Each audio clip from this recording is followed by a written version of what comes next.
Bienvenidos a otro vídeo más de Entre Tintas, soy Omer Zavalla y en el vídeo de hoy vamos a abordar la breve historia del grabado. Muchos de vosotros me habéis pedido que este tenía que haber sido uno de los primeros vídeos, puesto que los que no pertenecéis al mundo del grabado hay palabras o tecnicismos que no entendéis. Hoy haremos un breve resumen de las técnicas más importantes y los acontecimientos más importantes en el mundo de la gráfica. Va a ser un poco resumen porque en un vídeo de tan poca duración tampoco da para mucho sin que sea un tostón infumable. A partir de ahora se vienen vídeos no solo con entrevistas a personas relacionadas con el mundo del grabado, como talleres o cositas ya un poco más especializadas del mundillo, sino que se vienen también la historia del arte pero vista desde la perspectiva del grabado, técnicas, visitas a exposiciones y museos, a talleres, alguna cosita más práctica, pero tampoco mucha, porque mi intención tampoco es que sea esto una academia online de grabado, puesto que tenemos el país lleno de talleres que estarían encantados de que aprendierais las diferentes técnicas del grabado con ellos, y alguna cosa más que esté relacionada con el mundo del grabado y la obra sobre papel, pero que no os voy a decir todavía y quiero que sean sorpresas. Para los vídeos de historia del grabado he creado una pequeña cabecera con 100 y pico grabados para que introduzcan un poquito a los vídeos estos.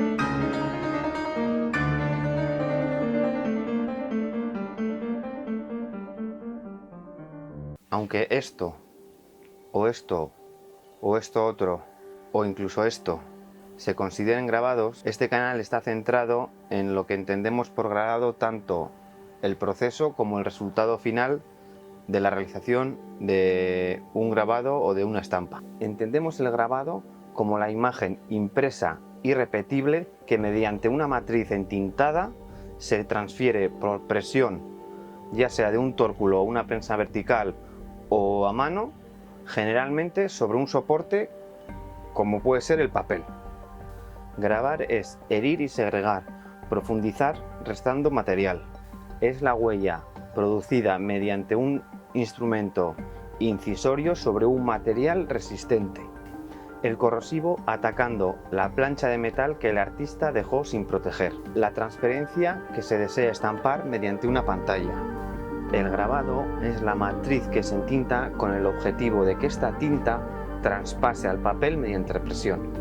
La historia del grabado es la historia de la civilización, desde el primer cazador que rastreaba las improntas dejadas por su presa con las pisadas, las incisiones hechas con pedernal con los objetos que los rodeaban, como podían ser madera, huesos, marfil, las hendiduras hechas en las paredes de las grutas en las que habitaban, los primeros signos que originaron la escritura o el registro de las primeras leyes. En principio este vídeo está orientado al origen o desarrollo del grabado en el continente europeo. A día de hoy desconocemos el origen exacto de la introducción del grabado en Europa.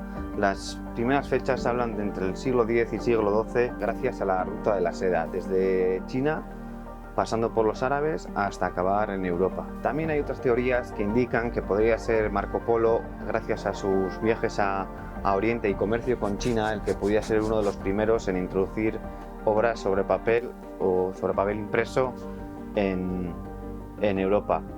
También hay otras que dicen que podrían ser gracias a las cruzadas y la invasión árabe a España o conquista árabe a España, con las que los europeos llegaran a entrar en contacto con estas primeras xilografías.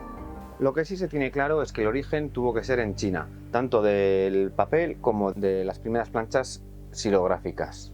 Este tipo de estampas eran religiosas, eran imágenes devotas para los cultos budistas en los monasterios, o como mera propaganda religiosa, o incluso de amuletos, pero no había ningún valor artístico.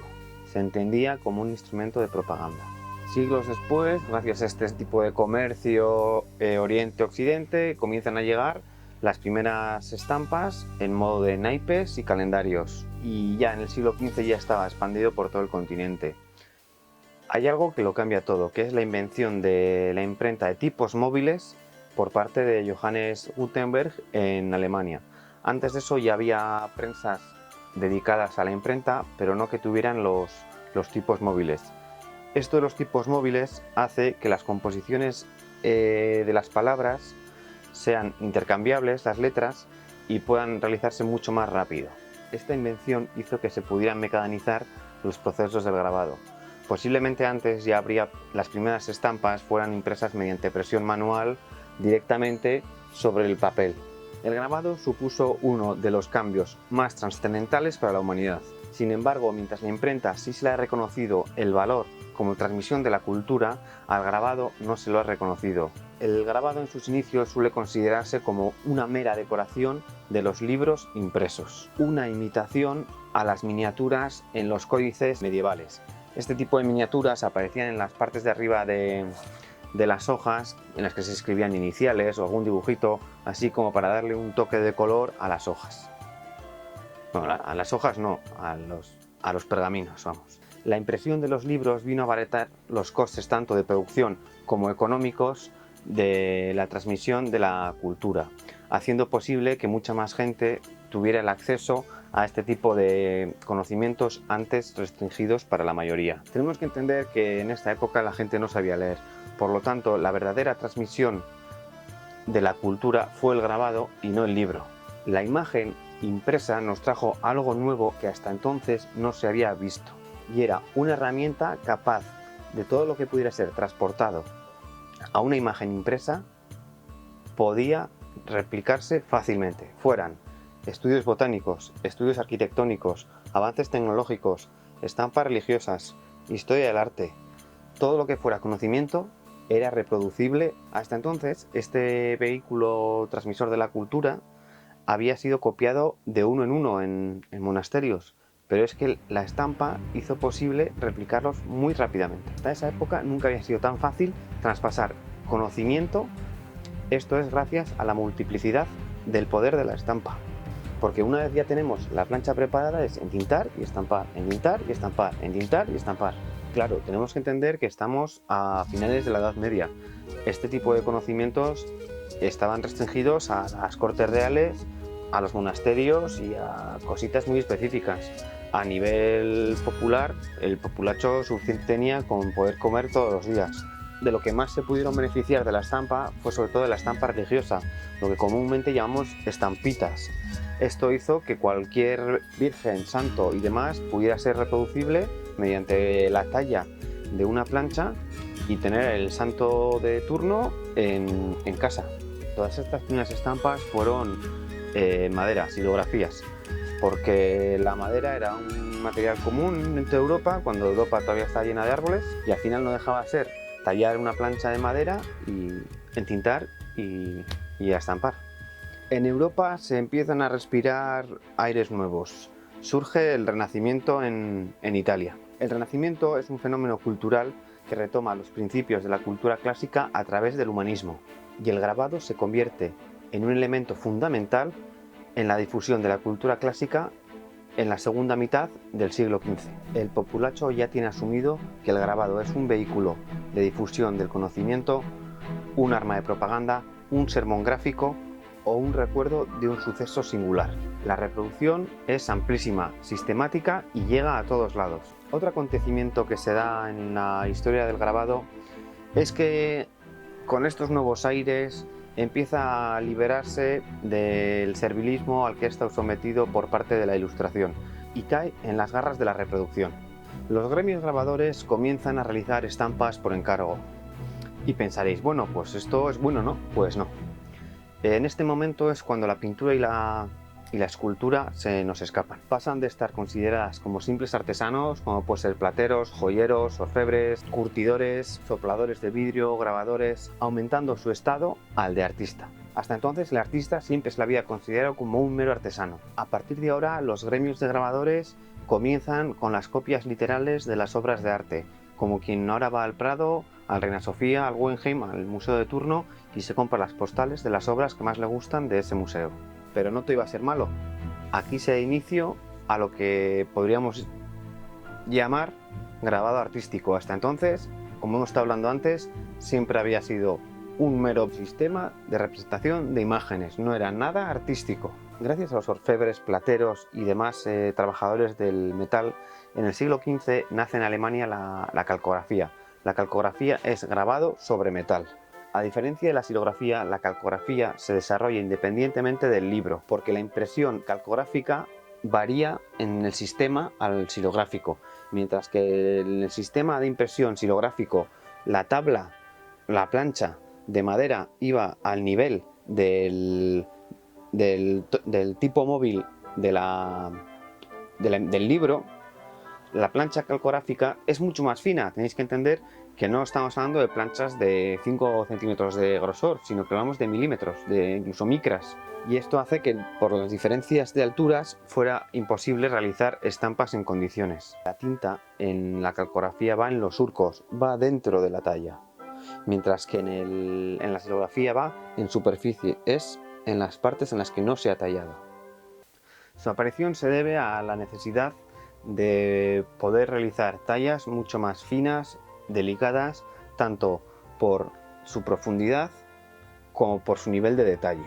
De ahí que los plateros y los orfebres estuvieran en el ajo, puesto que ellos ya sabían hacer filigranas en el metal. Las primeras estampas calcográficas fueron mediante la técnica del buril. El buril es una técnica en la que directamente se le ataca al metal, que cuanto mayor fuerza y profundidad se le haga al metal, mayor cantidad de tinta entra. Con el avance de la calcografía nace la técnica más conocida del grabado calcográfico, que es el aguafuerte. Esta técnica, a diferencia del buril, consiste en aplicar una fina capa de cera o barniz sobre la plancha y ahí, sin tener que realizar tanta fuerza, con un elemento punzante se raspa el barniz. Al levantarse esta fina capa de protectora, al sumergirlo en ácido, ahí es donde el ácido ataca, creando la profundidad en el surco, cosa que con el buril había que hacerlo mediante presión. Van pasando los años y en 1760 los grabadores franceses desarrollan la aguatinta. La aguatinta nace para recrear el efecto de las acuarelas y los dibujos en aguada. Se diferencia el aguafuerte porque la aguatinta lo que busca son efectos tonales, del blanco al negro, no es un dibujo lineal como puede ser el aguafuerte. Me estáis viendo ya hablando ya de muchas técnicas, muchas herramientas. Esto es solamente una introducción, como os he dicho al principio. Ya en futuros vídeos ya le daremos caña a todas estas técnicas. Van pasando los años y llegamos a finales del siglo XVIII. Se vienen cambios. Alois Senefelder desarrolla la litografía. Senefelder es un músico de profesión y lo que necesita es poder tener a su disposición grandes cantidades de partituras. Claro, hasta entonces las partituras eran a mano y necesitaba muchas, y lo que desarrolla es la litografía. Con la litografía se consiguen estampas mucho más rápido que como podían ser con métodos calcográficos o con métodos xilográficos. La litografía es grabado en piedra. No os penséis que es tallar la piedra, no. Parte del principio de la incompatibilidad entre el agua y la grasa. Estas piedras son calcáreas, pulidas y muy porosas. La litografía permite unas tiradas mucho más largas y mucho más baratas. Con la industrialización y la mecanización en ciernes, esto abarata los costes una barbaridad, permitiendo una difusión como nunca antes se había tenido. Ahora se ilustran libros, se hacen mapas, se realizan reproducciones litográficas de viajes exóticos. Aquí comienza lo que podemos llegar a denominar la colección de estampas. Hasta entonces este tipo de coleccionismo de estampas había sido elitista y aristocrática. Uno de los conjuntos más famosos de estampas litográficas de esta época es la realizada por el ejército napoleónico tras la invasión de Egipto y Siria a finales del siglo XVIII, principios del XIX, en el que el continente europeo, especialmente Francia, claro, se beneficia de todo ese tipo de estampas y conocimientos traídos de Egipto. Es donde hace que podamos tener estampas de la Esfinge, de las pirámides. El mundo egipcio llega a Europa. Por la repercusión que tuvo en la civilización occidental y sobre todo en el campo del arte, cabe destacar el ukiyo-e, las pinturas del mundo flotante, o como comúnmente se le conoce, la estampa japonesa. No me quiero meter mucho porque este tema dará para varios vídeos por todo lo que significa y las diferencias que marca, sobre todo con la xilografía occidental. Así que va a ser un breve resumencito. Este tipo de grabados, a diferencia de los europeos acostumbrados a tanta negritud, debido a sus colores, creó un shock en el mundo occidental.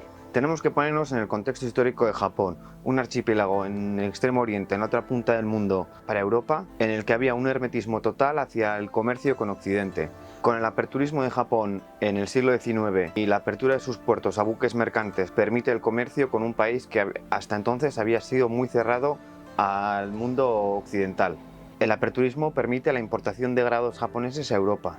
Esta influencia, llamada japonismo, influenció en los estilos artísticos de la época, como son el impresionismo, el posimpresionismo, el modernismo, incluso en algunas vanguardias del siglo XX. En futuros vídeos ya abordaremos la xilografía oriental y la xilografía occidental, las variaciones que tienen, porque no tienen nada que ver una con la otra. Con la industrialización y estos nuevos materiales que empiezan a aparecer, surge el linóleo. El linóleo es un material que se usa en construcción para revestimiento de suelos, tanto de cocinas como del resto de habitaciones del hogar. Este material está creado por polvo de corcho, aceite de linaza y algunas resinas que hacen que se compacte. A principios del siglo XX, los artistas de las diferentes vanguardias lo incorporan como material para grabado. El uso del linóleo en el grabado viene como sustituto a la madera. Al ser un material relativamente blandito, que se puede tallar muy fácilmente y que no tiene vetas, hace que no importe hacia qué dirección esté la veta, si se talla a favor de la veta o en contra de la veta. Permite que la talla sea en cualquier sentido. Yo creo que más o menos todos los que hemos empezado haciendo grabado hemos empezado usando linóleo, porque al final es un material bastante económico. Por lo general viene en tamaños reducidos, en planchitas de 20 x 20, 25 x 30, y es un material muy cómodo para la hora de trabajar. Se entinta de la misma manera que la madera, se hace sobre la superficie de la plancha. Esta producción industrial y masiva entra en crisis con la aparición y difusión de la fotografía y sus derivados. Con la entrada en el siglo XX cambia todo. La fotografía se hizo con el control y la difusión de las imágenes. Hasta entonces, lo que decíamos, el grabado es el máximo difusor de la imagen. Ahora queda relegado. El único sentido que le queda al grabado es el artístico. Hasta entonces, el carácter de multiplicidad del grabado había permitido hacer tiradas y tiradas y tiradas las estampas. Pasa a ser un medio de representación artística, por lo que las tiradas se limitan y se enumeran, y al final de la edición la plancha se destruye o se marca, por lo general con una X, para que quede visto que esa plancha ya ha sido editada. Aunque la serigrafía sea más vieja que la tos, ya que el principio del estarcido se pueden ver ya en las pinturas en las cubas rupestres, no es hasta la Segunda Guerra Mundial, con Estados Unidos como referente, cuando pega un boom increíble. Con el pop art, con referentes como Andy Warhol, la serigrafía permitía hacer numerosas tiradas en consonancia con los gustos de la época por los productos industriales y populares. Como método de reproducción de la obra gráfica resulta la culminación de la evolución del grabado. Aquí podemos ver a Alex de Serigrafía El Taller de Rasó en Pontevedra cómo está realizando una edición de serigrafía a mi amigo Peri. La serigrafía, a diferencia de otras técnicas del grabado, permite estampar en cualquier superficie, en este caso sobre papel. Se necesita un marco, ya sea de madera o de aluminio, con una malla tensada. Antiguamente se usaba seda, ahora se utiliza poliéster. Dependiendo de las tramas que tenga la malla entra más tinta o menos tinta. Una trama mucho más tupida que no permite entrar tanta tinta como en una que tenga la trama mucho más abierta. También esta técnica es la más conocida en el mundo del grabado, dada la cantidad de usos que tiene. Aquí estamos viendo cómo traspasa el tono azul y el tono negro. Una vez se tiene ya la pantalla lista, ya veis que con el movimiento de la rasqueta hacia la otra parte de la pantalla, la tinta traspasa por ahí y acaba en el papel. Este sistema hace que sea muy rápido la estampación.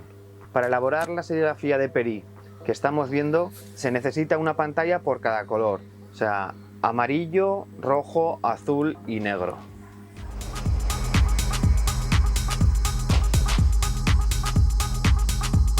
Con el boom de los plásticos también aparecen este tipo de plásticos en el grabado. Sobre todo hablamos del acetato para punta seca.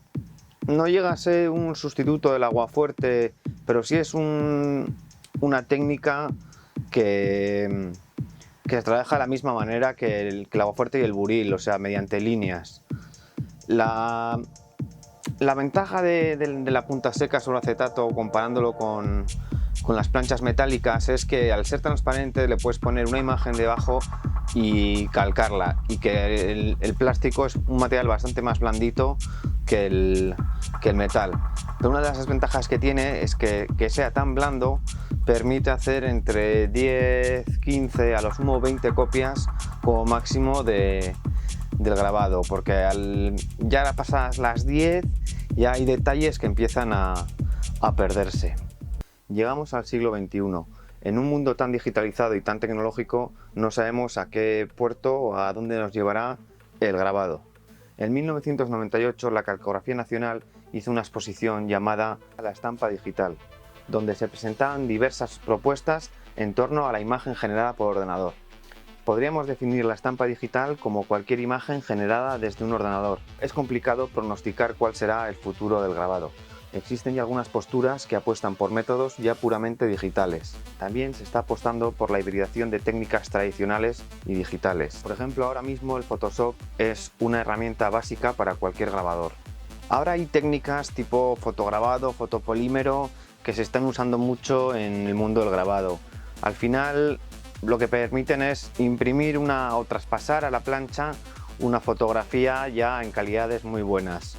Y cada vez se está dando más en más talleres el uso de este tipo de técnicas de trasvase de las imágenes a las planchas.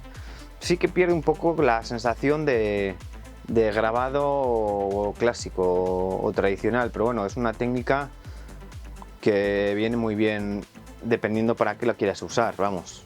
Y existen los puristas que defienden el estatus del grabado tradicional. Este tema está en boca de todos los grabadores y grabadoras. Os animo también que lo habléis con vuestro grabador o grabadora de confianza. Y hasta aquí el vídeo de hoy. Posiblemente el siguiente vídeo chapa sea de las herramientas más comunes usadas en el mundo del grabado.